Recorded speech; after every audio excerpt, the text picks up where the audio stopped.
सोमवार व्रत कथा। एक समय की बात है, किसी नगर में एक साहूकार रहता था। उसके घर में धन की कोई कमी नहीं थी, लेकिन उसकी कोई संतान नहीं थी। इस कारण वो बहुत दुखी रहता था। पुत्र प्राप्ति के लिए वह प्रत्येक सोमवार को व्रत रखता था और पूरी श्रद्धा के साथ शिव मंदिर जाकर भगवान शिव और पार्वती जी की पूजा करता था। उसकी भक्ति देखकर एक दिन माँ पार्वती प्रसन्न हो गई और भगवान शिव से उस साहूकार की मनोकामना पूर्ण करने की आग्रह किया।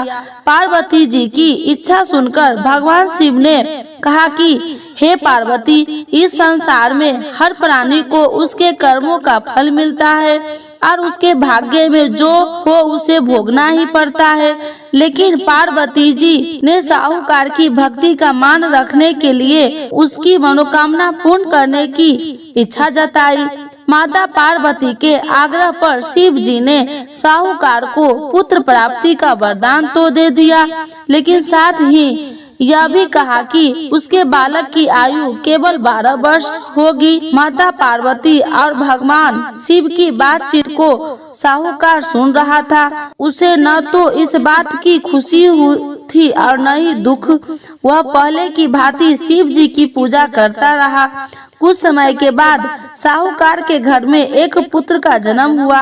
जब वह बालक 11 वर्ष का हुआ तो उसे पढ़ने के लिए काशी भेज दिया गया। साहूकार ने पुत्र के मामा को बुलाकर उसे बहुत सारा धन दिया और कहा कि तुम इस बालक को काशी विद्या प्राप्ति के लिए ले जाओ और मार्ग में यज्ञ कराना। जहाँ भी यज्ञ कराओ वहाँ ब्राह्मणों को भोजन कराते और दक्षिणा देते हुए जाना। दोनों मामा भतीजे इसी तरह यज्ञ कराते और ब्राह्मणों को दान दक्षिणा देते काशी की ओर चल पड़ा।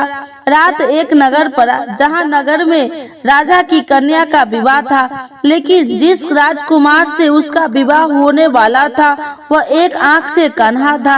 राजकुमार के पिता ने अपने पुत्र के कन्हा होने की बात को छुपाने के लिए चाल सोची। साहूकार के पुत्र को देखकर उसने मन में एक विचार लाया। उसने सोचा, क्यों न इस लड़के को दूल्हा बनाकर राजकुमारी से विवाह करा दूं।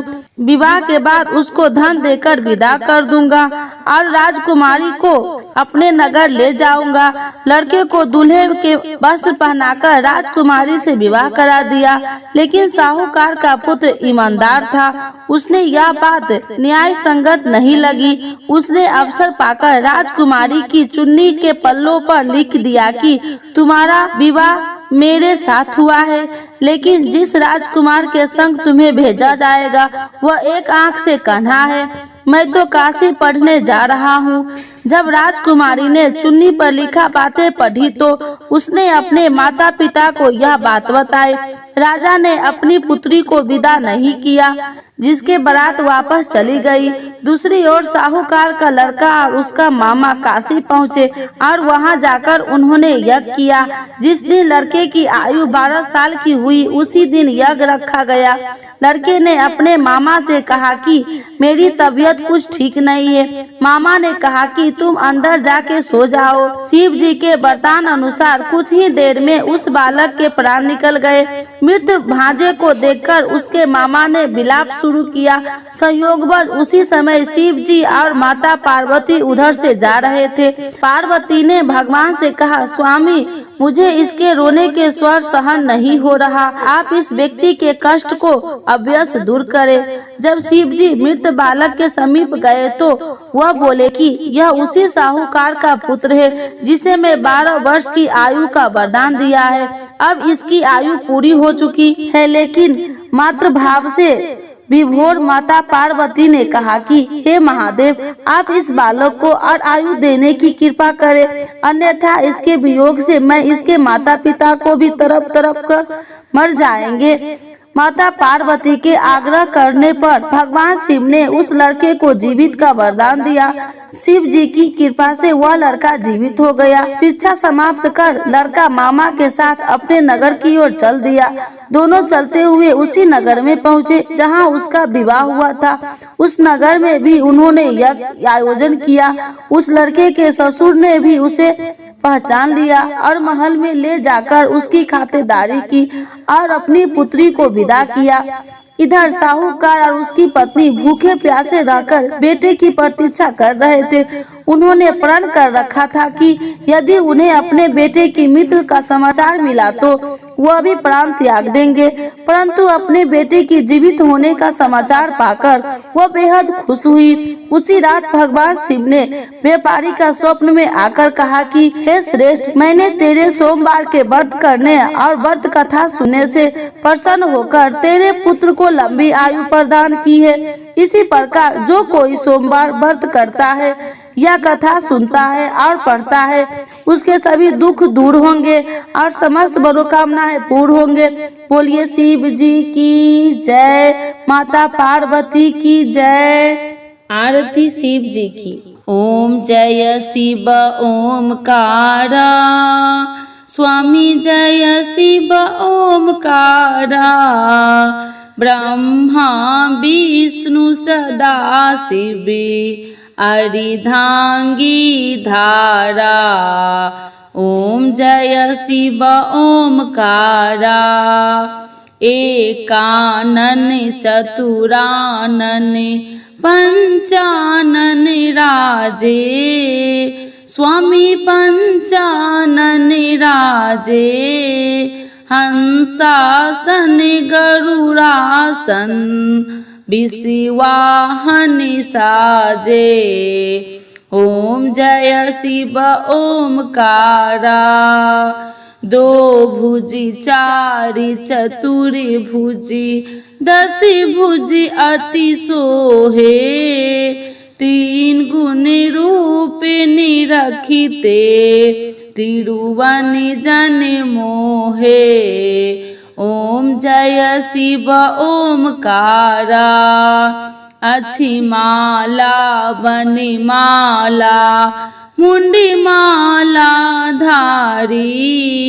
स्वामी मुंडी माला धारी, त्रिपुरारी संकारी करी माला धारी। ओम जय शिव ओमकारा।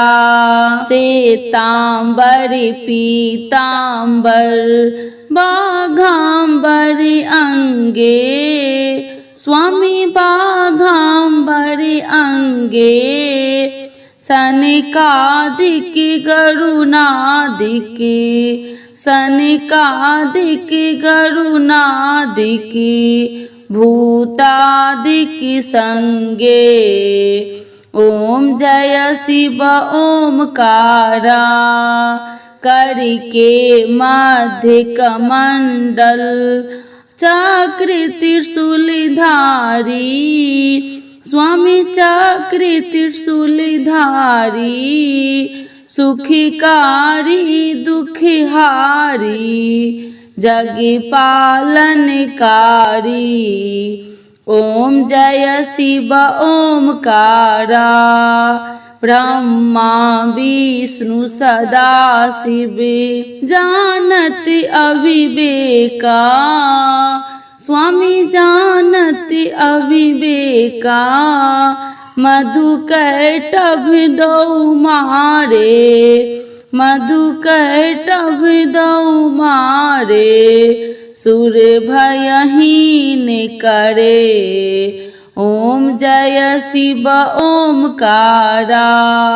लक्ष्मी सावित्री पार्वती संगा, पार्वती अर्धांगी शिव लहरी गंगा। ओम जय शिव ओमकारा। पार्वती सोहे पार्वती शंकर कैलासा। स्वामी शंकर कैलासा। भांग धतूर का भोजन भस्म वसा। ओम जय शिव ओमकारा। जटा में गंगा बहती है, गले मुंडन माला, स्वामी गले मुंडन माला, शेष नाग लिपटावत ओढ़त मृग छाला। ओम जय शिव ओमकारा, काशी में विराजे विश्वनाथ नंदी ब्रह्मचारी, स्वामी नंदी ब्रह्मचारी, नित्य उठी दर्शन पावती, नित्य उठी दर्शन पावती, महिमा अति भारी। ओम जय शिव ओमकारा, त्रिगुण स्वामी जी की आरती जो कोई नर गावे, स्वामी जो कोई जन गावे, कहत शिवानंद स्वामी, मन वांछित फल पावे। ओम जय शिव ओमकारा, प्रभु हर शिव ओमकारा। भोला बाबा की जय, पार्वती माता की जय।